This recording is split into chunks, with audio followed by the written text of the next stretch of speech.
बिस्मिल्लाहिर्रहमानिर्रहीम। अस्सलाम वालेकुम नाज़रीन, मैं हूँ आमशरी आरिफ हमीद भट्टी, लाहौर पाकिस्तान से मुख्तलिफ़ ख़बरें और उनके तज़ियों के साथ। नाज़रीन, आज कालंदम कश्मीर एक्शन कमेटी ने अपने मुतालबात मंजूर ना होने पर लॉन्ग मार्च का ऐलान कर दिया, बल्कि लॉन्ग मार्च शुरू कर दिया।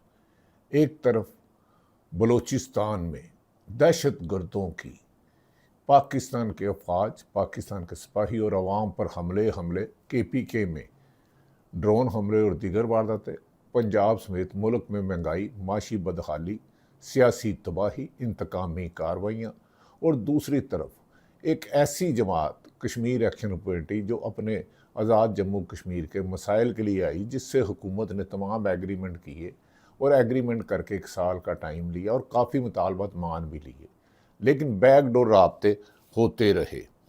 दूसरी तरफ उन्होंने कहा लॉन्ग मार्च की कॉल दे दी। इस लॉन्ग मार्च को रोकने के लिए मुख्तलिफ मौक़ों पर आज़ाद जम्मू कश्मीर के एक्शन कमेटी ने लॉन्ग मार्च का ऐलान किया, लेकिन कश्मीर एक्शन कमेटी ने को अंगेज किया। कभी बिलावल भुट्टो मैदान में आए, कभी मौलाना फजलुर रहमान आए और कभी मुख्तलिफ लोग आए कि हम आपसे मुज़ाकरत करते हैं। ऐसे में वहाँ इलेक्शन अवाम इंटरेस्ट नहीं ले रही, जबकि पाकिस्तान तहरीक इंसाफ ने हुकूमत की जालमाना कार्रवाइयों पर इसका बाइकाट किया है।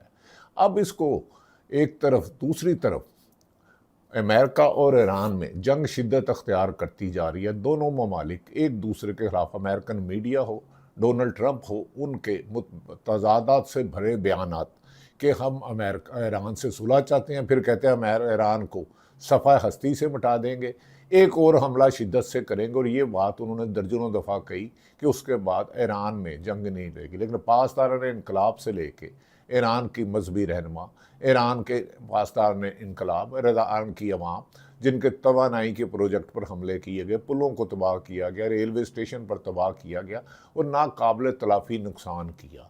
लेकिन अमेरिका की शायद ख्वाहिश या ज़िद ये नहीं थी कि ईरान एटमी ताकत बन रहा है। असल था कि उनके आयल के ज़खायर पर, पेट्रोल के ज़खायर पर कब्ज़ा करना। लेकिन उन्होंने अपनाए हुर्मस एक तरफ बंद कर दी, दूसरी तरफ अमेरिका ने बंद कर दी।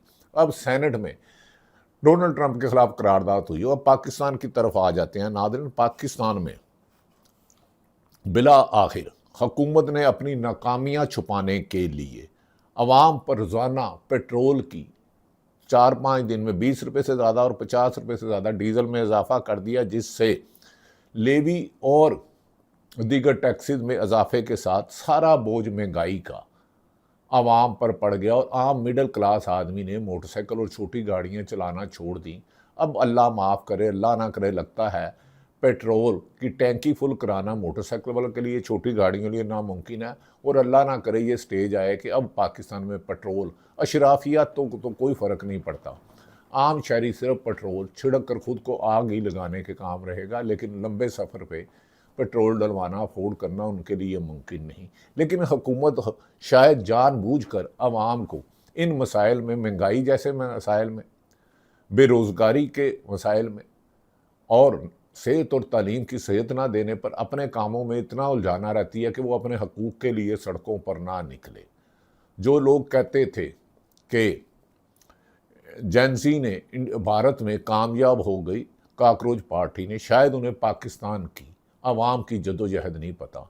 उधर भारत में काकरोच पार्टी के खिलाफ लाठीचार्ज भी हुई, शेलिंग भी हुई, लेकिन पाकिस्तान में तो सीधा गोलियां मारी गई। पाकिस्तान में अदालतों को बेतौकीर कर दिया गया कि पाकिस्तान के सबसे मकबूल लीडर तारीख में इमरान खान को जेल में रखा गया। और जिन 2-3 जमातों ने साजिश करके इमरान खान की हुकूमत गिरवाई और इलेक्शन में धांधली की फार्म 47 में, और ख़ुद इसको हुकूमती जमातों ने तस्लीम किया कि 2024 का इलेक्शन पाकिस्तान का सबसे धांधली ज़्यादा है।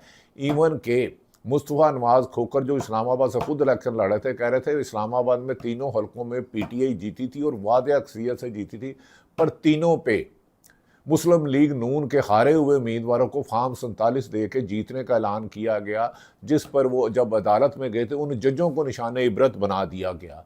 किसी जज की डिग्री जाली करके उसकी नौकरी छीन ली गई, और किसी ने स्टैंड लिया तो बाबर सतार, जिसको पेशावर में तब्दील कर दिया गया, मोहसिन अख्तर कियानी जिन्हें लाहौर में समन रिफत जिन्हें सिंध में किया। बाबर स्टार छुट्टियों पर थे, उन्होंने इस्लामाबाद हाई कोर्ट में घर नहीं लिया, लेकिन उनका घर खाली करा लिया गया, उस घर की कैंसलेशन की गई।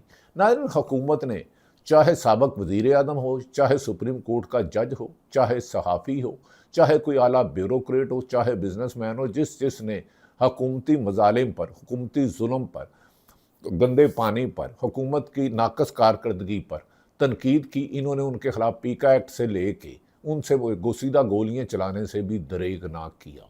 और ये जुल्म की दास्तां इतनी बढ़ती गई है कि हुकूमत अब कठपुतली बन के रह गई है। जिन्होंने इन्हें फार्म 47 लिया, ये अपने फैसले खुद नहीं कर सकते। और अब मरियम नवाज के मुकाबले के लिए हमजा शहबाज को प्राइम मिनिस्टर हाउस यानी कि वज़ीर आज़म शहबाज शरीफ हाउस में 6ठे फ्लोर पर कमरा अलाट कर दिया, जिन्होंने MP, MNA और दीगर लोगों से मिलना शुरू कर दी हैं।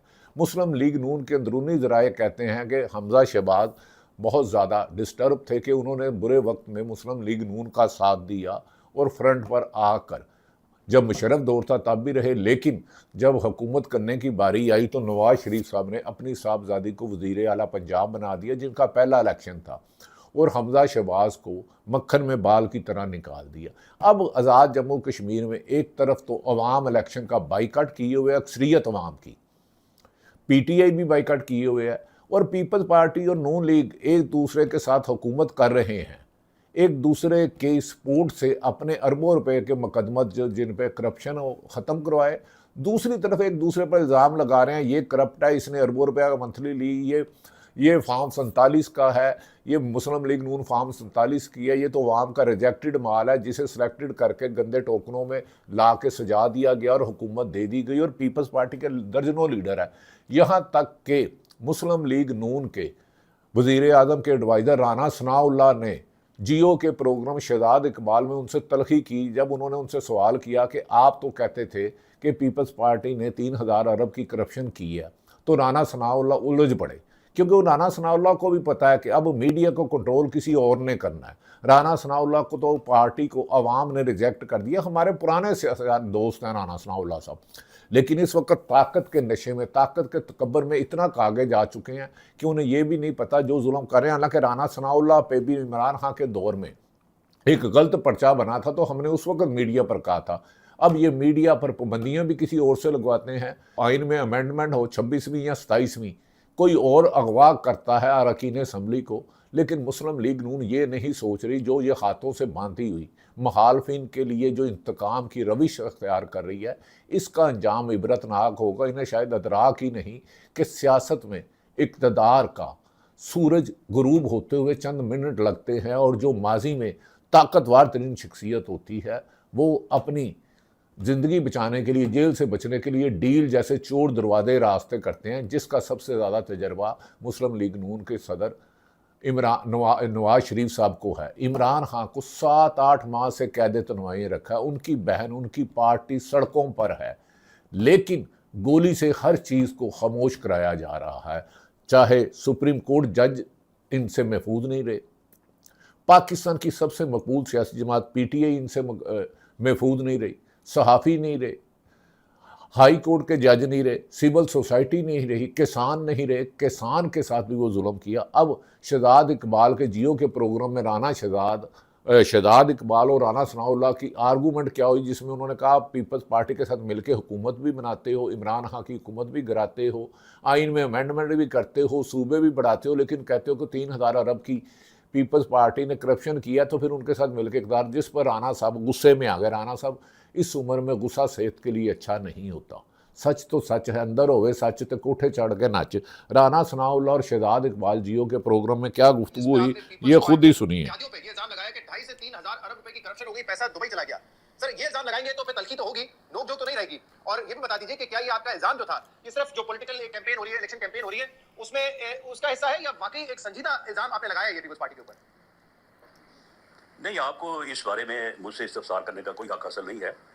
जब एक फ्रीक, एक वकील जो है वो अपना केस अदालत में पेश करता है, तो उसे ये हक होता है कि वो अपने मुखालफ के केस की जो है वो हर कमज़ोरी बयान करे और अपने केस को पेश करने के लिए अपनी हर अच्छाई को उजागर करे। फैसला जो है वो अदालत ने करना होता है। इलेक्शन में अदालत अवाम है अवाम में मैंने अपना केस किस तरह से पेश करना है, मेरे मुखालफ ने अपना केस किस तरह से पेश करना है, उसने मेरी किन कमज़ोरियों को उजागर करना है, मैंने अपनी किन अच्छाइयों को जो है वो शो केस करना है, ये मामला जो है ये हमारे दरमियान है। इसमें आपको जो है वो इतना तकल्लुफ़ करने की कोई ज़रूरत नहीं है कि आप हमें बैठा के उनका बताएं कि जी उन्होंने ये कहा तो आपने क्यों, आप उसका जवाब दें, आपने ये कहा तो आपने क्यों कहा। ये क्यों वाली कोई बात नहीं है। मामला ये है कि जब अदालत का फैसला आएगा इंशाअल्लाह ताला, वो बिल्कुल हम भी एक्सेप्ट करेंगे और यकीनन पीपल्स पार्टी भी एक सियासी बात है वो भी एक्सेप्ट करेगी। और इससे पहले आप जीबी में भी देख चुके हैं, तो इसलिए हमारी मीडिया की कुछ ट्रेनिंग इस तरह से हुई है कि वो इन चीज़ों को जो है वो हर वक्त इस यानी जुस्तजू में रहता है कि किस तरह से पार्टियों को और सियासतदानों को जो है वो उनको जो है वो बुरा दिखाया जाए, उनको कहा जाए कि 80-80 हज़ार का हलवा खा जाते हैं, ये जनाब लाख के जो है वो सीढ़ी पाए और वो खा जाते हैं, ये जो है वो ये करते हैं वो करते हैं, और फिर उनको जो है वो इस तरह से देखें। इन चीज़ों में ये इंडिया में क्या होता है, इंडिया में इलेक्शन नहीं होते, ये बांग्लादेश में इलेक्शन नहीं हुए। तो आपको इन चीज़ों को मैं समझता हूँ कि वो जो establishment का एक रवैया था, उस रवैये से अब आपको पीछे आना चाहिए। मैं आपको उसका जवाब मैंने जो कहा है उनको पता है, जो उन्होंने कहा है मुझे पता है। आप इन चीज़ों को छोड़े, अदालत जो है वो आज़ाद कश्मीर के अवाम है, सुन लें।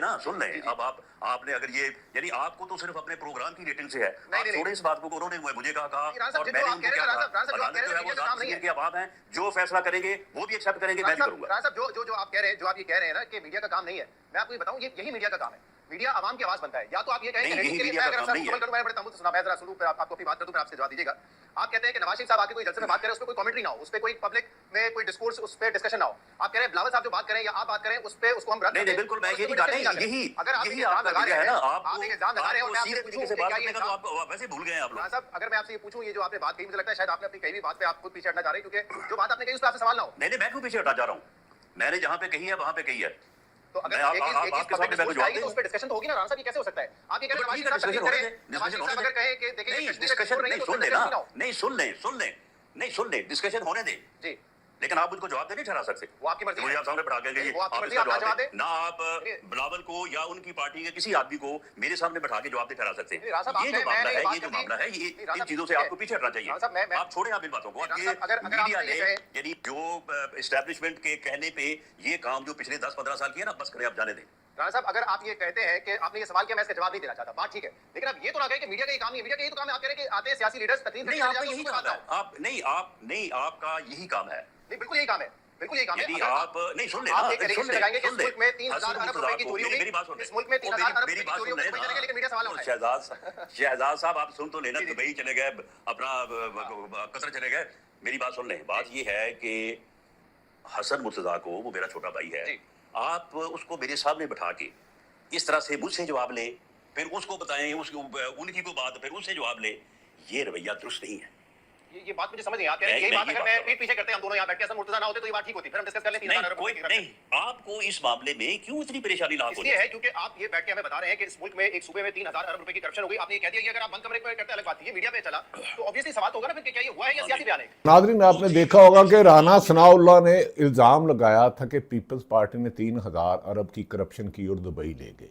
राना सनाउल्लाह साहब कहते हैं अब मीडिया नहीं करता। मीडिया का राना साहब, आपकी सोच भी ज़ियाउल हक के डिक्टेटरशिप से ज़्यादा है। मीडिया का काम ही यही है, अगर जो बुलंदवा बाले सियासतदान दावा करते हैं पूरा नहीं करते या दूसरों पर अपने सियासी मुखालिफिन पीपल्स पार्टी पर इल्ज़ाम लगाते हैं और वो सवाल आपसे करें कि एक तरफ आप कह रहे हैं इन्होंने 3000 अरब की करप्शन की और दुबई ले गए, अगर शहजाद इकबाल ने ये सवाल कर लिया जियो में, तो यही मीडिया की जिम्मेदारी है। मीडिया की ये जिम्मेदारी नहीं है कि इलेक्शन हार जाए और कोई जाके इस्टेब्लिशमेंट के पाँव पकड़े, अल्लाह का वास्ता है मुझे जिता दो, और वो फार्म 47 से जाली जीत जाए और मीडिया सवाल ना करे। अगर आप करप्शन करेंगे या सियासतदान या कोई सरकारी अफसर करप्शन करेगा, मीडिया सवाल करेगा। हाँ, आपकी ये राय है कि आप कह दें नो कमेंट्स, लेकिन यहाँ कहें कि ये मैंने 3000 करप्शन का पाकिस्तान पीपल्स पार्टी जिसके सदर आसफ अली जरदारी, बिलावल भुट्टो हैं, इल्ज़ाम नहीं लगाया था, मैं झूठा हूँ, मैंने गलत कहा था या गलत फहमी में कह दिया था। आपकी तो सोच में आमराना है। आप तो सवाल का हक ही इंसाफ से छोड़ना चाहते हैं। जजों से इंसाफ करने का हक छोड़कर वहाँ हैंड पिक अपने जज बिठाना चाह रहे हैं। 28वीं 27वीं 26वीं तरमीम के तहत के चाहे आईनी अदालत बना के अपने मुखालफिन को ताहयात दीवारों में गढ़ दिया जाए, सहाफ़त की आज़ादी को खामोशी में ज़बान काट दी जाए। मुझे राणा साहब अपना क्लिप पाकिस्तान के 10,000 इंटरनेशनल ऑब्जर्वर मंगा के सुनाएं कि आपने कितनी गलती आमराना सोच का मुजाहरा किया है। एक सहाफ़ी जो एक क्रेडिबल जर्नलिस्ट है शहजाद इकबाल जियो का, आपने उनका सवाल देने की बजाय उन्हें कहते तुम्हें सवाल करने की इजाज़त ही नहीं है। और भाई क्यों इजाज़त नहीं है? आपको झूठ बोलने की इजाज़त है कि आप कहो कि जी 200 यूनिट फ्री होंगे तो आप 200 यूनिट का बिल 5,000 20,000 10,000 कर दो या इससे ज़्यादा डाल दो। ओवर बिलिंग करना आपको है।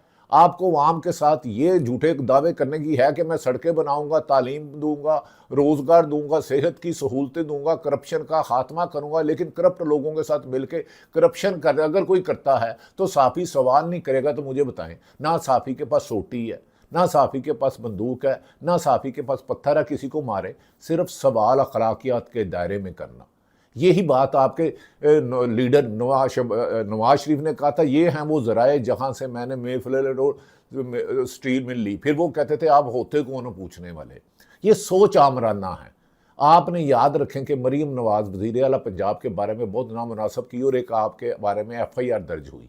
हाँ, जब आपके ऊपर गलत पर्चा हुआ लोगों ने कहा राणा साहब मुझे आपकी सोच से तवक्को नहीं थी कि आप साफ़ियों को साफ़त करने से रोके, जजों को अगर 6 जज इस्लामाबाद हाई कोर्ट के जाएं, बाबर सतार फैसला करे तो आप उनके घरों की फैमिलियों को हरसा करवाएं या कोई और कराए, तो आप हुकूमत में हो के उसकी तहकीकात ना कराएं, उल्टा साफ़ियों को कहे। आप ये क्यों कह रहे हो कि इस्लामाबाद हाई कोर्ट के 6 जज गए थे, मंसूर अली शाह को इस्तीफ़ा देना पड़ जाए, लोग अपने ही जज को खत लिखें, सीनियर मोस्ट हाई कोर्ट के चीफ जस्टिस बनने वाले, उसे आप निकलवा दें।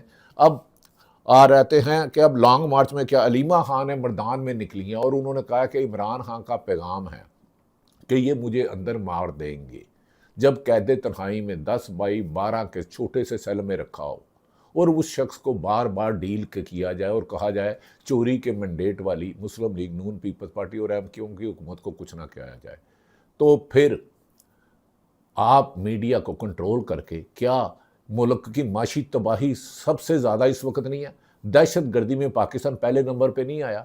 अदालतों में ना इंसाफ करने पर पाकिस्तान किसी गिनती में नहीं आ रहा। पाकिस्तान में माशी को तौर पर आपने तबाह कर दिया, अखलाकी तौर पर आपने तबाह कर दिया, कानूनी तौर पर आपने तबाह कर दिया, सहाफ़ियों से सवाल छीनने का हक छीन लिया। नाज़रीन, आज सदीक जान ने एक ट्वीट किया कि साबिक वज़ीर आला पंजाब शहबाज शरीफ हमज़ा शहबाज ने वज़ीर आज़म हाउस में दफ्तर संभाल लिया। हमज़ा शहबाज ने गुज़श्ता रोज़ मुख्तलिफ वफाकी वुज़रा से मुलाकातें की और वो वज़ीर आज़म हाउस के 6ठे फ्लोर पर बैठा करेंगे और Hamza Shahbaz public accounts committee के मामलात को भी देखेंगे। वो कारकुनान के मसाइल हल करने के लिए कमेटी की तश्कील देंगे। हमज़ा शहबाज सवार से बाकायदा अपने दफ्तर का इब्तिदा करेंगे। अब मुझे ये बता दें, हमज़ा शहबाज क्या मरीम नवाज़ की वजह से पंजाब में मुतरक नहीं थी? मुतरक नहीं हो सके। मरीम नवाज़ को इतराज़ नहीं है उनका सियासत करने पर। सवाल है, आप कह दें नहीं है, दोनों बहन भाइयों की तरह रहते हैं, इख्तलाफ है ही नहीं, तो हम अपनी वापस ले लेंगे। दूसरी तरफ नाज़रीन, तरीक़े इंसाफ ने जो जबर और फसादियत का सामना किया है, कुछ लीडरशिप डील में थी। पार्टी के सेक्रेटरी जनरल सलमान अकरम राजा ने कहा पाकिस्तान पार्टी की तारीख में पहली दफ़ा इमरान खान से 9 माह से ज़्यादा राब्ता मुनक़ता है, कोई गाइडलाइन ले नहीं सकते, कोई बड़ा फैसला कर नहीं सकते। यहाँ तक कि एक सूबे के वज़ीर आला को है सैयद अफरीदी को उनसे मिलने नहीं दिया गया। बजट पास कराने का इशू आया जबकि नवाज शरीफ इश्तिहारी थे और जरदारी भी गायब हुए थे, तो पूरी पंजाब की PDM की हुकूमत शहबाज शरीफ उनसे मशवरा करने लंदन जाते थे, लेकिन इधर शहबाज शरीफ को ना तो इमरान खान को अडयाला जेल में बंद ना बहनों से मिलने दिया गया, ना पार्टी से मिलने दिया गया। राब्ता मुनक़ता वो फैसले और तनाज़ों के हल में मिनटों में खान साहब की हिदायत पर हो जाते थे, अब तवील बहस में उलझ जाते हैं और इस दौरान एक सोचे समझे मंसूबे के तहत पार्टी को साजिशों का निशाना बनाया जा रहा है। पार्टी के अंदर से नाकाम कोशिश कराई गई है जिनका पार्टी के अंदर इमरान खान के सीनियर तरीन साथियों ने मुकाबला किया। इनका शुक्रगुजार उन्होंने कहा कि हुकूमत और पार्टी के अंदर साजिश की जा रही है। उसकी वजह यह है कि इमरान खान से मिलने नहीं दिया जाता PTI के रहनुमाओं को, उनके सेक्रेटरी जनरल को नहीं मिलने दिया जाता, एक सूबे के वज़ीर आला को नहीं। अलीमा खान ने कहा कि 5 तारीख को हम एहतजाज करेंगे और एहतजाज उस वक्त तक मुसलसल जारी रहेगा जब तक हुकूमत का ख़ात्मा नहीं हो जाता। इमरान अगर PTI आज नाजरीन कल आज़ाद के जम्मू कश्मीर में इलेक्शन है जिसका कलंदम कश्मीर एक्टिविटी ने बाइकाट किया, उन्होंने एक फरिस्त जारी की थी, उनके 42 लोग जहाँ भाग हुए। ऐसे में इलेक्शन करवाना एक और ख़तरा होगा अवाम, और उन्होंने बाइकाट किया हो। तरीके इंसाफ के इमरान खान ने अडयाला जेल से उनकी बहन अलीमा खान ने पूरी से पाकिस्तान तरीके इंसाफ को पैगाम दिया है कि इमरान खान की सेहत नासाज है, उसकी ज़िंदगी के साथ कुछ लोग खेल रहे हैं और अवामी दबाव डाला जाए पुरअमन एहतजाज के ज़रिए। अदालतों से इमरान खान को इंसाफ ने, कुछ लगड़ बगड़ चमचे करचे कह रहे हैं कि इमरान खान को सज़ा इस्लामाबाद हाई कोर्ट से भी हो जाएगी, शायद उन्होंने जज का अख्तियार ले लिया और आईनी अदालत में भी वही सज़ा रहेगी और इमरान का चैप्टर क्लोज हो चुका है। एक इंसान दुनिया में फ़ैसले करता है, एक रब्बुल आलमीन ऊपर फैसला करता है, वही होता रब चाहता है। नवाज शरीफ 2097 में इलेक्शन में कहते थे मैं अमीरुल मोमिनीन हूँ, अगली 5-6 बारियाँ हमारी होंगी 25-30 साल, लेकिन 12 अक्टूबर को उनकी हुकूमत चले गई। यही दावे मुशर्रफ ने किए, वो भी चले गया। यही दावे नवाज शरीफ और बेनज़ीर ने, मरियम पीपल्स पार्टी और मुख्तलिफ हुक्मरानों ने किए, ज़ियाउल हक ने किए, लेकिन सब चले गए। जुल्म आखिर जुल्म है, बढ़ता है तो मिट जाता है। पाकिस्तान में एक बड़ी पेशरफ्त है, बाज़ वुज़रा की तब्दीली पर मैच पड़ चुका है। बाज़ वुज़रा को ताकतवर हल्के कह रहे इन्हें निकाले, ये नकीद नाकाम है और टीवी पर बोलना नहीं आता, ये हमारे लिए मसाइल बना रहे हैं, हम तुम्हारा वज़न उठाते उठाते हद तंग आ गए हैं, अब अपनी पार्टी को साफ करो। माशी सूरत हाल बेहतर ना की तो कौमी हुकूमत की तरफ गौर किया जाएगा। अल्लाह ताला पाकिस्तान का हामी और नासिर हो। पाकिस्तान जिंदाबाद।